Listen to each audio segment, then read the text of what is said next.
Bosnia ও হার্জেগোভিনার রাজধানী সারায়েভোতে অবস্থিত ইরানের দূতাবাস সামাজিক যোগাযোগ মাধ্যম এক্সে একটি কার্টুন পোস্ট করেছে। পোস্টটির ক্যাপশনে লেখা ছিল আমেরিকার ভালো বন্ধু।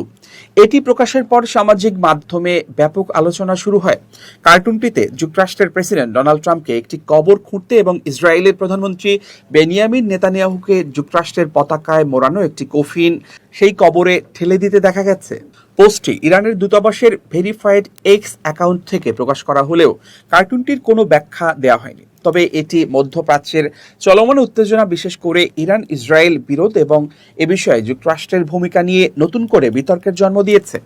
কূটনৈতিক অঙ্গনে প্রতীকী বা ব্যঙ্গাত্মক চিত্র ব্যবহারের নজির থাকলেও কোনো রাষ্ট্রীয় দূতাবাসের আনুষ্ঠানিক সামাজিক যোগাযোগ মাধ্যম অ্যাকাউন্ট থেকে এমন পোস্ট প্রকাশ কূটনৈতিকভাবে সংবেদনশীল। পোস্টটি নিয়ে সামাজিক মাধ্যমে মিশ্র প্রতিক্রিয়া দেখা গেছে।